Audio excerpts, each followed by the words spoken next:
Investidores, o Bitcoin está sendo cotado aos 57.700 dólares, arredondando nesse momento, uma alta de 1,76% hoje.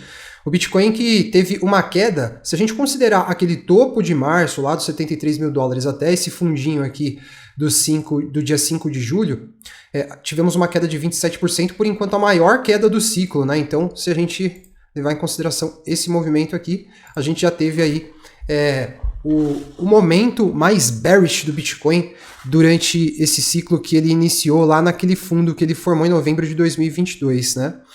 E é claro que as narrativas correm atrás do preço, né, investidores? O preço sobe, as narrativas vão tentar justificar a alta. Os preços caem, as narrativas vão correr atrás do preço e justificar a queda. E muitas vezes a construção dessas narrativas gera medo, gera pessimismo no mercado e em alguns momentos, quando o preço sobe, esse otimismo que é gerado pela narrativa pode ser um otimismo exagerado e às vezes quando o preço cai, as narrativas constroem um sentimento pessimista que também acaba se provando exagerado, né? E nós vamos nesse vídeo fazer uma abordagem de um ponto de vista mais cíclico para a gente entender até que ponto essa queda de 27% é ruim para o Bitcoin, liga um sinal de alerta, isso aqui pode ser sinal de fim de ciclo, é natural, o que é que está de errado, o que é o ponto fora da curva aqui nesse movimento que o Bitcoin vem tendo, tá? E, bom, para a gente já começar, eu quero só reforçar para vocês uma visão que eu tinha de que, bom, isso eu falei em várias análises, principalmente ao longo do ano passado, né, de que eu achava provável um cenário em que a gente tivesse um Bitcoin ali próximo do halving, em uma faixa de preço que tivesse ali ao redor de 50 mil dólares, né? Isso faria mais sentido se a gente comparasse o movimento de preço do Bitcoin nos ciclos passados com aquilo que era esperado para esse ciclo, né? Então o que aconteceu foi que o Bitcoin fez um movimento aqui que ao invés dele estar ali na região dos 50 mil dólares no halving, ele já estava lá formando uma nova máxima histórica, né? Então o que acabou acontecendo foi uma antecipação, né? O Bitcoin antecipou aqui um movimento e se adiantou no ciclo, né? O ciclo se desalinhou, a gente pode dizer assim, né? De acordo com essa projeção aqui, a gente então teria um Bitcoin ali na casa dos 50 mil dólares próximo do halving, para depois a gente ver o Bitcoin, quem sabe, indo formar um topo lá na casa dos 150 mil dólares, né? Eu acredito que esse próximo range de fim de ciclo do Bitcoin deve estar entre 150 e 200 mil dólares, né? Não acredito exatamente que vai bater 150 mil dólares e vai formar topo. Isso é uma possibilidade, assim como eu já compartilhei com vocês aqui. Quando o Bitcoin chegar nessa casa dos 150k, eu vou começar a ficar muito esperto, né? E o mercado vai estar numa euforia muito grande, então naquele momento provavelmente eu vou parecer antiquado, não vou exatamente entrar no sentimento de euforia do mercado, que provavelmente o mercado estará, mas o ponto falando aqui desse movimento mais de curto prazo que a gente vem vivendo, né, desde março para cá, eu entendo que o outlier que a gente está vivendo não é essa alta que a gente, não é essa queda, desculpa, não é a queda que a gente vem tendo nesses últimos dias, né, que já levou o Bitcoin àquele range de aquela faixa de 27% de correção. O outlier foi a alta, entendeu? Foi a alta que a gente teve antes do halving, né?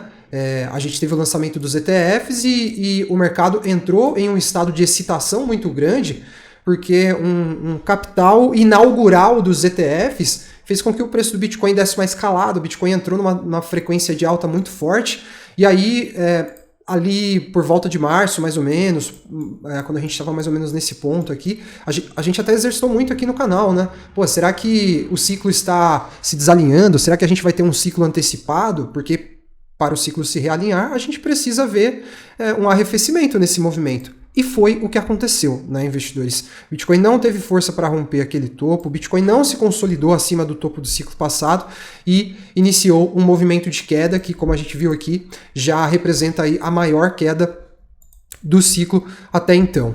E esse estudo do Rekt Capital é bem interessante, né? E eu vou traduzir para vocês essa publicação que ele fez. Os charts dele sempre são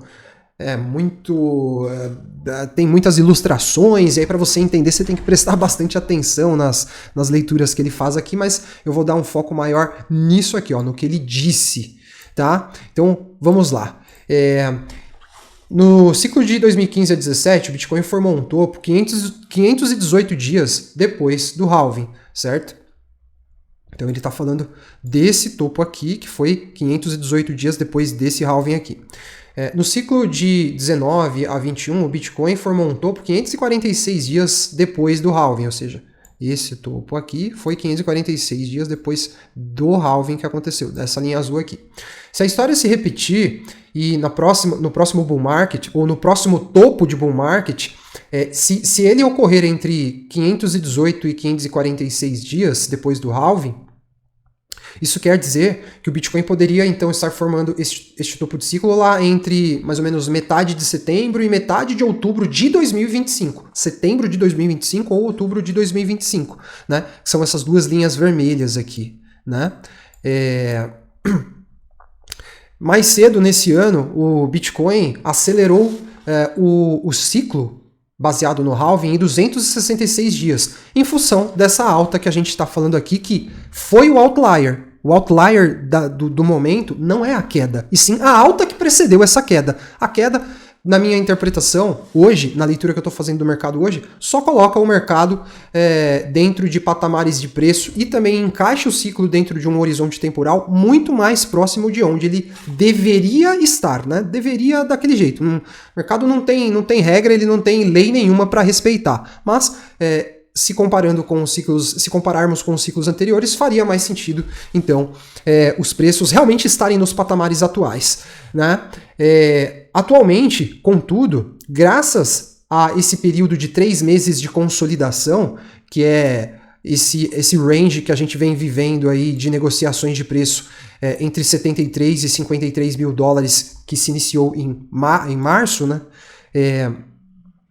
Graças a esse período de 3 meses de consolidação, essa taxa de aceleração do ciclo caiu drasticamente e agora nós estamos a aproximadamente 150 dias apenas à frente dos ciclos anteriores, né? E quanto mais o Bitcoin se consolidar ou se mantiver dentro desse range de consolidação, melhor será para o Bitcoin se ressincronizar, né, ou o Bitcoin se realinhar ao ciclo tradicional baseado no halving do BTC, né? Então, aquilo que nós estamos vivendo nesta fase do ciclo pode basicamente ser apenas o ciclo se realinhando, né, investidores? O preço do Bitcoin se readequando a uma realidade cíclica, a uma faixa de preço que faça mais sentido para esse momento do ciclo, né?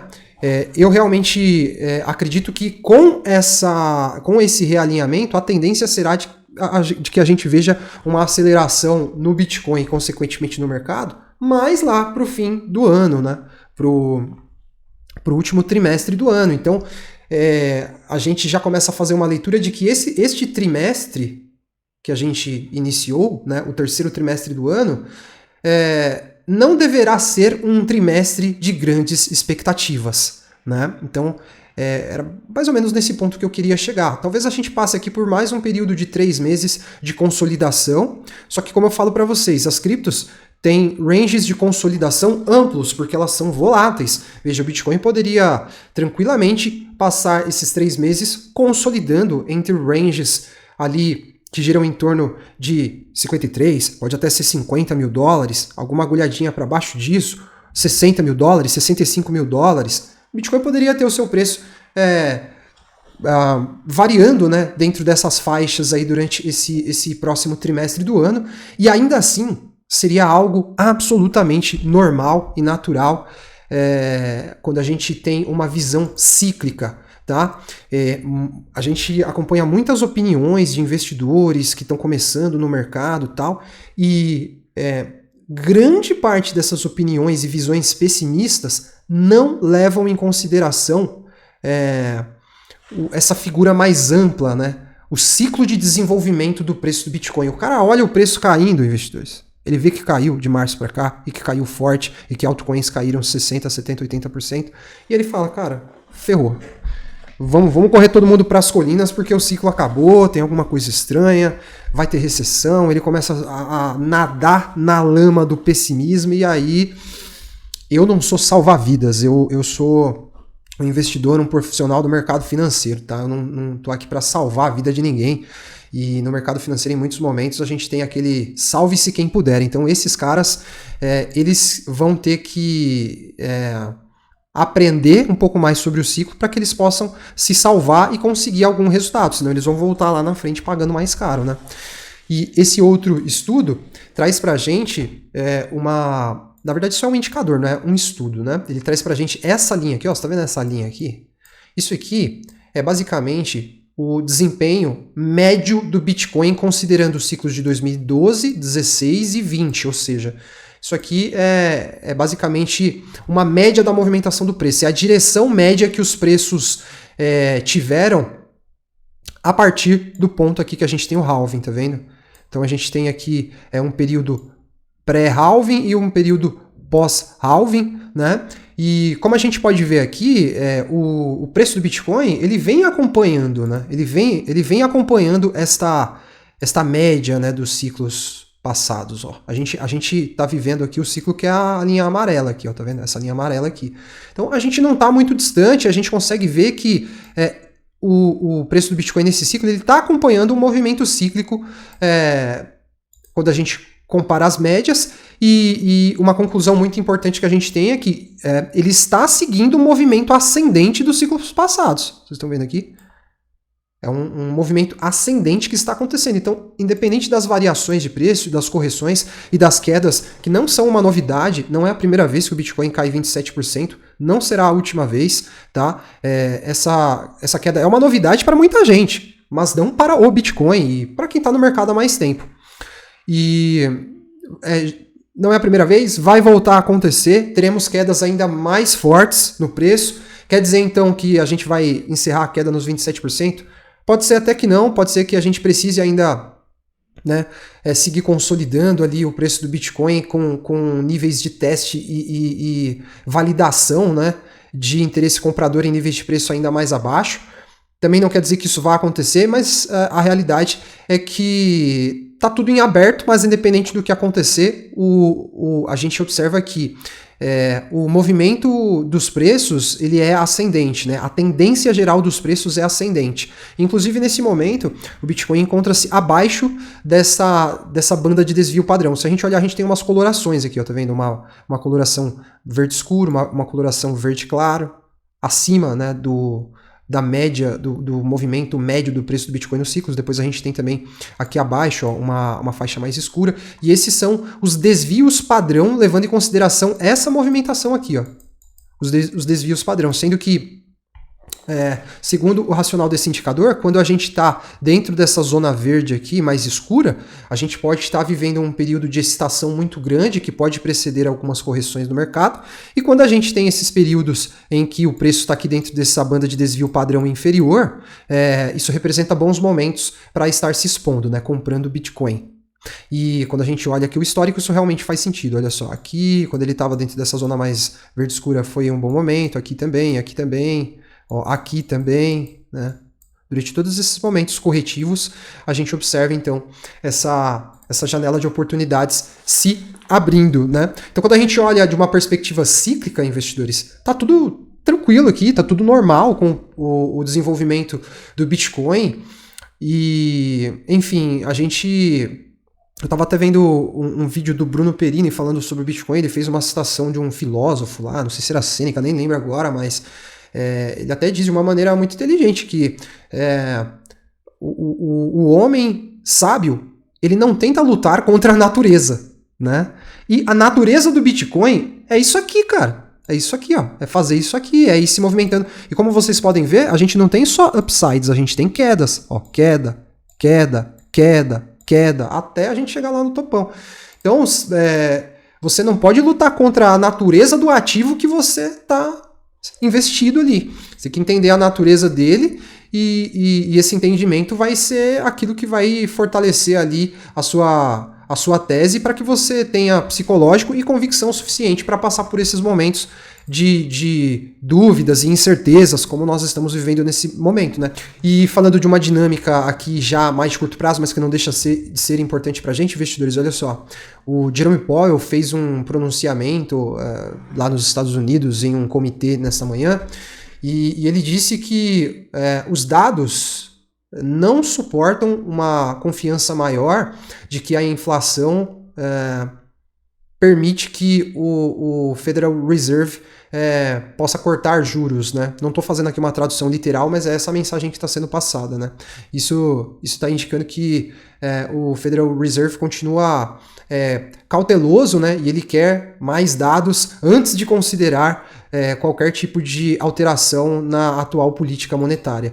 E a gente está falando aqui basicamente dessa dinâmica de juros e inflação ao dólar, né? Porque o que esperamos é que a gente possivelmente tenha aí um corte de juros ainda esse ano, né? Se a gente tiver um corte de juros lá pro final do ano, isso pode catalisar um movimento muito legal aí para o mercado, né? A injeção de liquidez. E aí a gente segue aqui, né? Bitcoin agora se segurando depois que ele chegou a fazer a mínima nos 53 mil dólares, né? A mínima de fechamento por enquanto foi 55 mil. Eu até elenquei aqui, já deixei destacado no gráfico, olha só, o preço médio dos ETFs de Bitcoin à vista, que está ali na casa dos 54.200 dólares, não é isso? 54.400 dólares. E também o preço médio dos investidores de curto prazo, que ficou lá para cima, né, 63 mil dólares. É muito provável que essa região agora se comporte como uma resistência.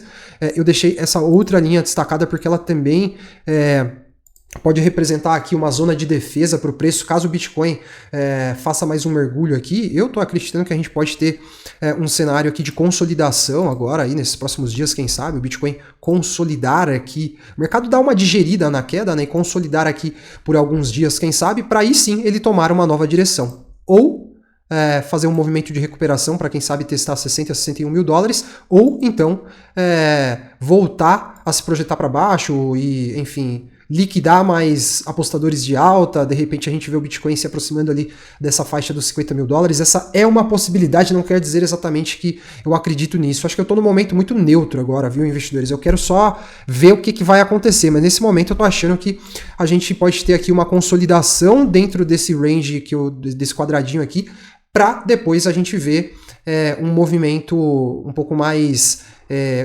um movimento de convicção do mercado, ou para alta ou para queda acontecendo. E aí a gente tem essa outra linha aqui, que está aqui na faixa dos 50 mil dólares. Vejam que a gente tem um suporte aqui, que foi... essa região foi um suporte, mas o suporte que não deixou assim tanto volume financeiro, a gente não teve tanto período de negociação dentro dos 50 mil dólares, mas aqui para trás a gente tem bastante... Nós temos várias ocorrências, né, quando a gente olha o preço do BTC. Olha aqui, dentro desse nível a gente tem topo, topo, fundo, fundo, topo, né?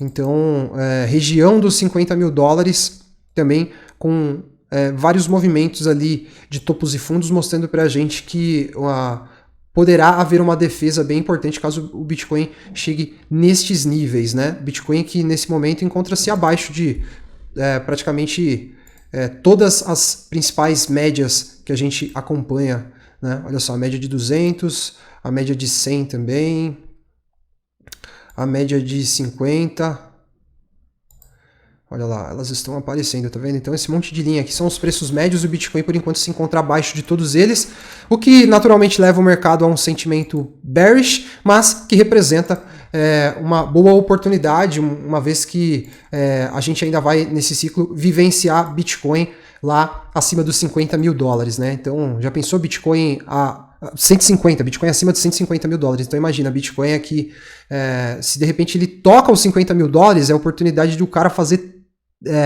quantos por cento aqui? Olha só, oportunidade do cara fazer 200% com Bitcoin, né? Enfim, agora se vai chegar nos 50 mil dólares, aí é uma outra história, a gente vai seguir acompanhando aqui para ver aí os desdobramentos do que acontece, a direção que o preço pode tomar. No candle de hoje a gente já começa a ter uma figura não muito legalzinha aqui se formando, né? Por enquanto, a gente começou a análise com Bitcoin num cenário de alta um pouquinho maior e está encerrando a análise em coisa de 20 minutos com mais 0,55% de alta. né? Então, Bitcoin devolvendo aqui nesse momento um pouquinho das altas que ele vinha tendo hoje. Essa é a natureza do BTC, um ativo realmente muito volátil. Eu trago uma nova análise para vocês no canal nos próximos dias. Inscreva-se para seguir acompanhando o nosso conteúdo. Um forte abraço a todos e até a próxima. Investidores, as criptos do relatório Smart vêm tendo uma performance fantástica, mas ainda tem muito potencial para ser capturado pelos nossos portfólios. E para trazer mais assimetria, agora nós temos o Mega Gemas. E além disso, todo mundo que compra o relatório recebe um e-book completo de bônus. Com esses materiais, com certeza você vai conseguir fazer ótimos resultados nesse mercado e se tornar um investidor de alto nível. Recomendo fortemente que você acesse o link da descrição aí agora para conhecer esse trabalho.